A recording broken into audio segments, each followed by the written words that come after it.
मान्छेको जीवनका प्रगतिहरू जहाँ रोकिएको छ त्यो डरको कारणले हुन्छ।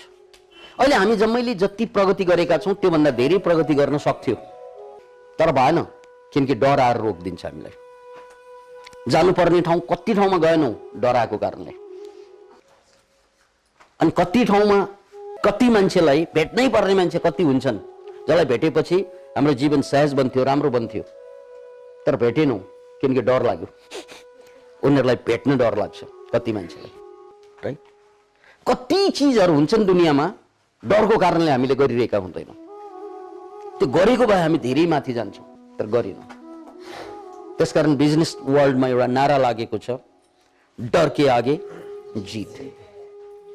किनकि सफलताको सबभन्दा ठुलो सूत्र भनेकै डरबाट मुक्त हुनु। अनि डर नलाग्नु भनेको टोटली डर नलाग्नु आवश्यकता छैन, डरको बावजुद पनि अगाडि बढ्नु आवश्यकता। किनकि डर प्रकारान्तरमा सबैलाई लाग्छ। सफल मान्छे डरको बावजुद अगाडि बढ्छ, असफल मान्छे डर लागेपछि फर्कन्छ, त्यति मात्रै फरक हुन्छ। डर दुवैलाई लाग्छ, किनकि डर पनि केमिकल हो, स्ट्रेस हर्मोन, एड्रेनालिन, यस्ता हर्मोन्सहरू रिलिज हुन्छ जसले तपाईलाई डरको अनुभूति दिन्छ। अनि सफल मान्छे को त भन्नाले जो डरको बावजुद अगाडि बढ्छ। असफल मान्छेको डर लाएपछि फर्कन्छ, डर लाएपछि गर्दैन, यति मात्रै हो। अनि डरको सबभन्दा थोत्रो छुत्रो नेगेटिभ इम्प्याक्ट भनेको जहाँ डर हुन्छ त्यहाँ प्रेम ठ्याक्कै मर्छ। त्यसकारण तपाईको घरमा प्रेम छैन भनेर तपाईलाई लाग्छ नि, बाउले प्रेम गरेन, आमाले गरेन, दाइले गरेन, स्वास्नीले गरेन, लोग्नेले गरेन, होइन, उनीहरूको मनमा डर छ। त्यो डर लागेपछि प्रेम ठ्याक्कै मर्छ, याद राख्नुहोस्। किनकि प्रेम पनि, प्रेमको पछाडि पनि केमिकल छ। त्यो केमिकलको नाम हो अक्सिटोसिन। र अक्सिटोसिन हर्मोन शरीरमा ननिस्केसम्म प्रेमको अनुभूति हुँदैन। र प्रेमको अनुभूति भएन भने सुरक्षाको अनुभूति हुँदैन। सुरक्षाको अनुभूति भएन भने नेगेटिभ फिलिङ्सहरू आउँछ, नेगेटिभ विचारहरू आउँछ। अनि नेगेटिभ विचार आयो भने जिन्दगी नर्क जस्तो बन्छ। हेर्नुहोस् त, प्रेमको अनुभूति जहाँ हुँदैन त्यहाँ असुरक्षाको अनुभूति हुन्छ, हो होइन? बुझिरहनु भयो यो? जहाँ कसैले मलाई माया गर्दैन भन्ने फिलिङ हुनासाथ डर लाग्छ कि लाग्दैन? मलाई यो घरमा कसैले माया गर्दैन, यो परिवारमा मलाई कसैले वास्ता गर्दैन, यो फिलिङ हुनासाथ नै तपाईलाई डर लाग्छ। डर लाग्न साथ नेगेटिभ विचारहरूको बाढी आउँछ, र नेगेटिभ विचार बाढी आउन साथ अनि त्यसले रोगहरू बगाएर ल्याउँछ, मानसिक पनि शारीरिक पनि। र डरको पछाडि एउटा केमिकल, मैले भने स्ट्रेस हर्मोन अथवा एड्रेनालिन जस्ता केमिकल जिम्मेवार हुन्छ।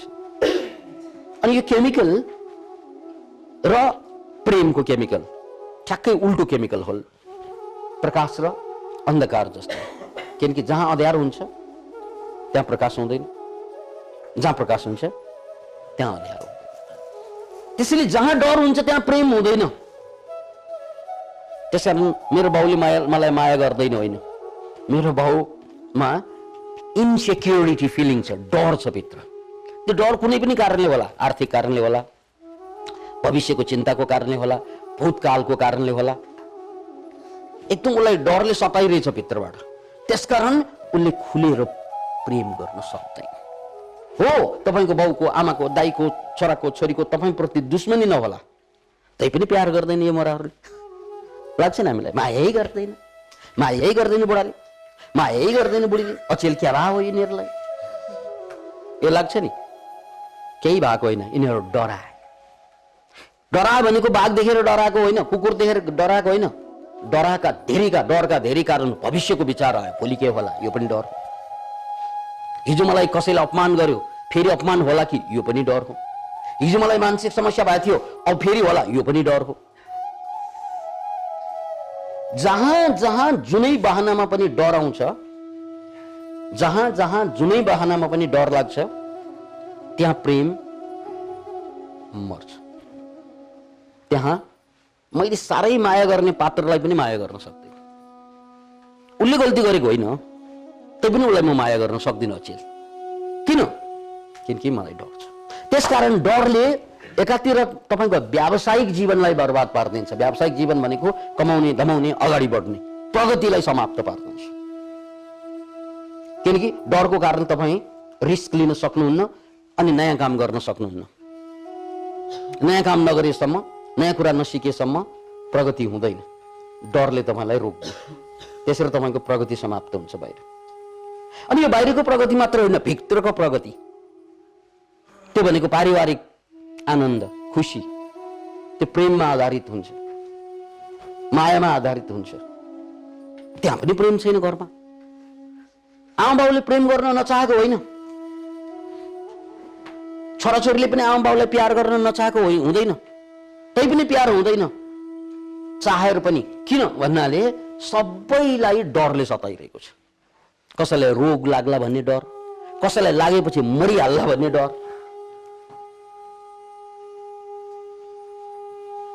यानी भविष्यको डर, एउटै शब्दमा भन्ने हो भने भविष्यको डर। भविष्यमा यो होला, त्यो होला, त्यो होला, त्यो होला। अनि त्यो डरले तपाईको जिन्दगीलाई नर्क बनाउँछ। प्रेम पनि गयो, माया पनि गयो, रोगै रोग जन्म्यो। गजबको कुरा छ। यदि तपाईँ डरको ठाउँमा प्रेम मात्रै, आनन्द मात्रै भइदिएको भए तपाईलाई रोगै लाग्दैन। अनि डर लाग्यो भने स्वास्थ्य भाग्छ, सबै कुरा भाग्छ, प्रगति भाग्छ, स्वास्थ्य भाग्छ, शान्ति भाग्छ, परिवार पताप हुन्छ। एउटै चिज डर, डर, डर, डर, डर। त्यसकारण मान्छेको पुरुषार्थ भनेको डरलाई बुझ्नु हो। हेर्नुहोस् त डरको नम्बर कति छ त्यहाँ? त्यहाँ भन्दा मुनि के छ? सबै मानसिक रोग ब्ल्याकलिस्टमा। त्यहाँबाट तपाईले औषधि खाएर बाँच्नु पर्ने हुन्छ। यो डरलाई सम्बोधन गरेन भने मेन्टल प्रब्लम सुरु हुन्छ। यो डर लामो समय रहिरह्यो भने mental problem, depression, anxiety disorder, frustration, र सबैलाई डर छ फेरि। त्यसकारण हामी कोही रोगी नै भइसकेका, कोही रोगी हुने क्यूमा बसिरहेका, किनकि त्यसको भूमिका तयार भयो। सबैलाई डर छ, फ्युचरको डर सबैलाई छ, सबैलाई छ। यही डरले तपाईलाई प्रेम गर्न दिएन, यही डरले तपाईलाई प्रगति गर्न दिएन। हो जस्तो लाग्छ कि होइन जस्तो लाग्छ? त्यसकारण एट एनी कस्ट हाम्रो पुरुषार्थ भनेको डरलाई जित्नुस् संसार तपाईको, डरलाई जित्नुस् परिवार तपाईको, डरलाई जित्नुस् स्वास्थ्य तपाईको। मेन कुरा भनेको डरलाई तयार हुनुहुन्छ डरलाई जित्न? यो मुखले यस भनेर हुन्छ है, कर्मले यस हुनुपर्छ। ठिकै छ, सुरु त मुखबाट पनि यसै त भन्नु पर्यो, तर त्यसको लागि माइन्ड सेट चेन्ज गर्नु पर्यो, तयार हुनु पर्यो। यस बुझ्नु पर्यो। क्या के बुझ्नु पर्यो भने मेरो जिन्दगीमा माया मरेको कारण डरैले हो, प्रगति नभएको कारण डरैले हो, मेरो सबै समस्याको कारण फिजिकल मेन्टल सबैको कारण डर हो भन्ने कुरा छर्लङ्ग बुझेपछि ओहो जित्नु पर्दो रहेछ। एट एनी कस्ट ताकत हुन्छ तपाईमा। मैले धेरैपल्ट दिएको उदाहरण के हो त भने, जस्तै यो ग्लास मैले यो प्लेटलाई यहाँ छिराउनु खोज्नु भनेको मेरो उद्देश्य, मेरो डिजायर। ग्लास भित्र मैले प्लेटलाई छिराउनु खोजेँ, ट्राई गरेँ, सकेन, राइट। अनि म के गर्छु, ए सक्दैन रहेछ भनेर म फर्कन्छु, मैले छोडिदिन्छु त्यो प्रयास। यो यहाँ छिराउन असम्भव छ, होइन सम्भव छ, अझै पनि सम्भव छ, अझै पनि सम्भव छ। मैले यो भन्दा अगाडि पनि मैले यहाँहरूलाई बताइसकेँ, यहाँहरूले सुनिसक्नु भएको होला, देखाइसकेको कुरा हो।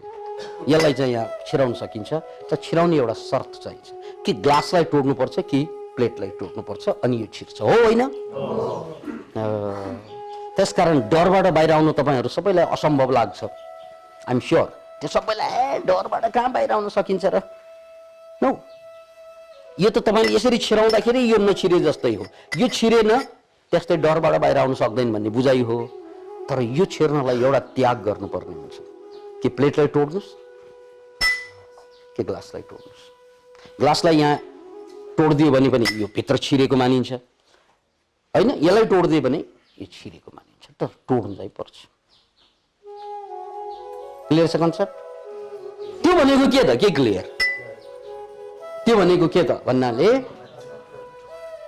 डरलाई चाहिँ जित्ने हो भने दायाँ बायाँका यताका उताका कुराहरू थुप्रै छन्, हामी बिजी छौँ। हामीहरू यहाँ पनि टाइम दिइरहेका छौँ, त्यहाँ पनि टाइम दिइरहेका छौँ, यो पनि गरिरहेका छौँ, त्यो पनि गरिरहेका छौँ।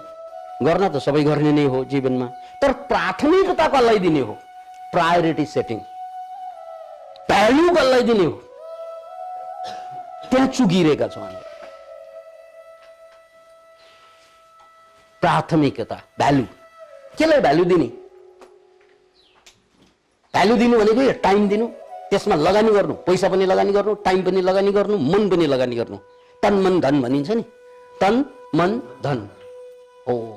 यदि तपाईँले बुझ्नु भएको हो भने डरबाट म कुनै पनि हालतमा बाहिर आउनुपर्छ भनेर बुझ्नु भएको भए, अनि अरू चिज जसले यो एक्सपेरिमेन्ट नगरिकन डरबाट बाहिर आउँदैन। फेरि एक्सपेरिमेन्ट गर्नको लागि म जे पनि गर्न सक्छु, जे पनि त्याग गरौँला भन्ने मानसिकता जन्म्यो भने तपाईँलाई रोक्ने कोही पनि हुँदैन।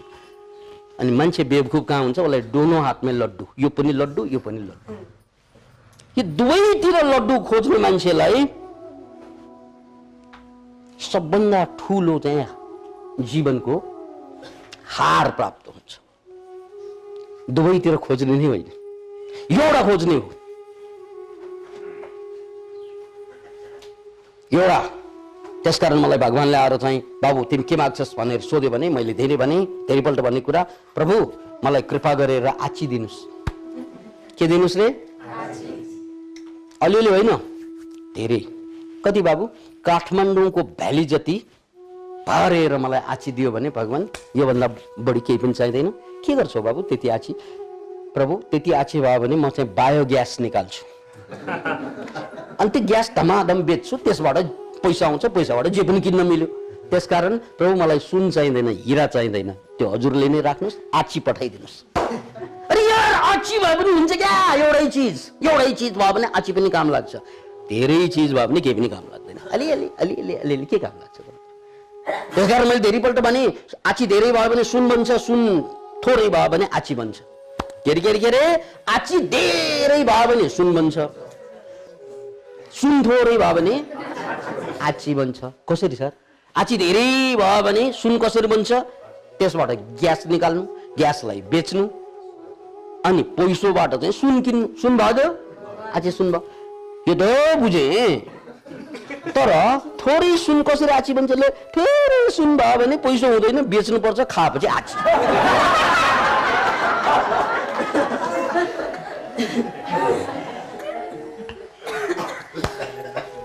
त्यसकारण हामीले जीवनमा धेरै कुरा खोज्ने नै होइन, भित्र शान्ति खोज्ने हो, बाहिर प्रगति खोज्ने हो, अरू केही पनि खोज्ने हो। अरू त अरूले खोज्नुपर्छ हामीलाई।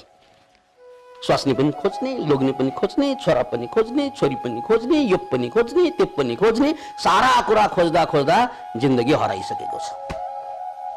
यी सारा मान्छेहरू जसले खालि हरेक कुरा खोजिरहेको छ, उसले केही खोज्ने होइन, दुई कुरा खोज्ने, भित्र शान्ति, बाहिर प्रगति। अरू त अरूले खोज्छ तपाईँलाई, अरूले खोज्छ। जस्तै तपाईँले कलाकारहरूलाई खोज्नुहुन्छ कि कलाकारले तपाईँलाई खोज्छ? फिल्म हलमा छिर्ने होइन, कलाकार खोज्दै, राइट? फुटबल खेलाडीलाई हामीले खोज्छौँ कि उनीहरूले हामीलाई खोज्छ? उनीहरूले कसरी खोज्छ?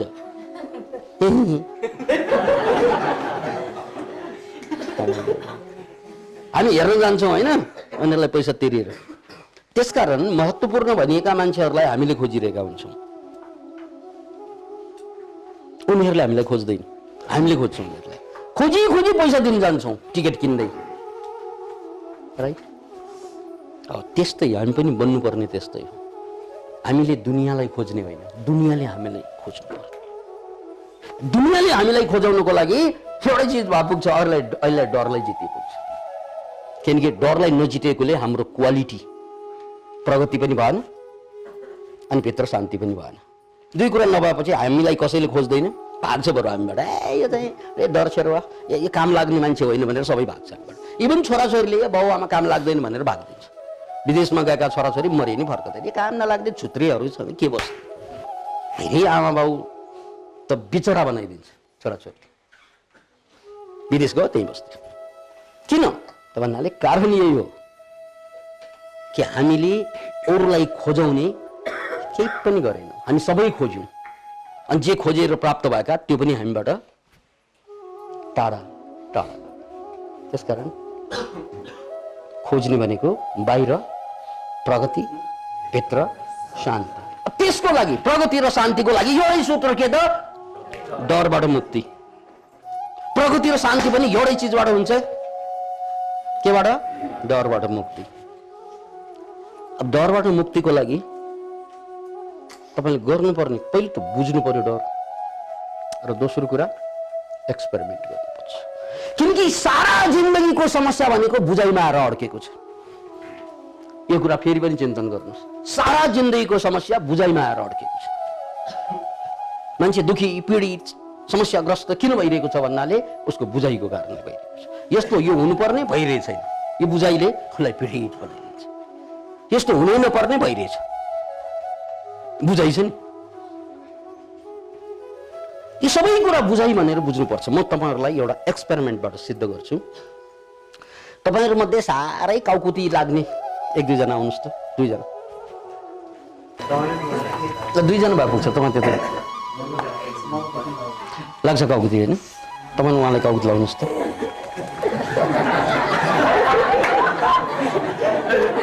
अब तपाईँ उहाँलाई काउकुती लाउनुस् त। ओके, उहाँहरू दुवैलाई काउकुती लाग्दो रहेछ। यो काउकुती लाग्नु भनेको सत्य हो कि तपाईँको बुझाइ मात्र हो? बुझाइ जस्तो लाग्यो। बुझाइ भए त सकिन्छ नि त। बुझाइ भए त बुझाइ छोडिदिनुहोस्। ओके, हजुरलाई के लाग्छ? बुझाइ सत्य लाग्छ। ओके, अब जीवनका सारा समस्या बुझाइ हो।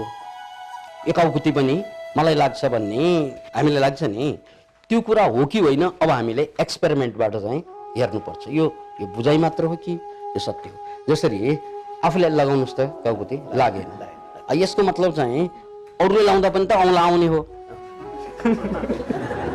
है, अब हेर्नुहोस् त, अब यहाँले चाहिँ यसरी गर्दा चाहिँ केही पनि नहुने, एक हात मात्र आफूले गर्दा त नहुने। अब अरूले गर्दा चाहिँ भए जस्तो किन हुने भन्नाले भइहाल्यो। बुझाइ। अब माथि हेर्नुहोस् त, अब अरूले गरिरहेछ, यहाँ हेर्नुहोस् त, खोइ त हाँसेको। ल ए जस्तै तपाईँको केसमा पनि अब जस्तो तपाईँले आफूलाई गर्दा त लाग्दैन, माथि हेर्नुहोस् त। ल अब मैले गरेँ, ल खोइ त। Thank you thank you thank you thank you. जसरी यो काउकुती मैले तपाईँलाई यहाँ यही क्षणमा प्रमाणित गर्ने, काउकुती लाग्नु भनेको तपाईँलाई यथार्थ लाग्छ। डर पनि त्यस्तै, काउकुती र डर पनि दुवै फिलिङ। डर र काउकुती उस्तै हो। मलाई डर लाग्छ भन्ने तपाईँको बुझाइ पक्रियो भने 100% डर लाग्छ। अनि यो डर भनेको केही पनि होइन, मेरो बुझाइ मात्रै हो भन्ने बुझ्यो भने हामी डरबाट यसरी पनि बाहिर आउन सक्छौँ। त्यसकारण जीवनमा जसलाई जे जति डर छ त्यो काउकुती जस्तै हो। मलाई लाग्छ भन्ने बुझाइरह्यो भने लाग्छ, होइन कि मेरो बुझाइ हो भनेर बुझ्नु पर्यो क्या। जसरी काउकुती यो यथार्थ होइन, हुन त काउकुती लाग्नु त यथार्थ हो, तर बुझाइले त्यसलाई चाहिँ काउकुतीको अनुभूति दिन्छ। डर पनि त्यस्तै हो। मलाई डर यसो हुन्छ त्यसो हुन्छ भन्ने जुन डर लाग्छ नि, त्यहाँ एउटा आगार बुझाइ बसेको हुन्छ। त्यो बुझाइलाई हटाउन सक्यो भने, त्यो बुझाइबाट बाहिर आयो भने, जसरी अहिले काउकुती लाग्दा लाग्दै लागेन, त्यस्तै डरबाट पनि बाहिर आउने। अब तपाईँले एक्सपेरिमेन्ट गरेन भने, जसरी अहिले हामीले मलाई काउकुती लाग्छ भन्ने एक्सपेरिमेन्ट चाहिँ हामीले गरिसकेपछि त्यो काउकुतीबाट हामी बाहिर आउन सक्यौँ, तर एक्सपेरिमेन्ट गरेन भने आउन सकिँदैन। त्यसकारण मूल कुरा भनेको तपाईँले एक्सपेरिमेन्ट गर्ने साहस गर्नु।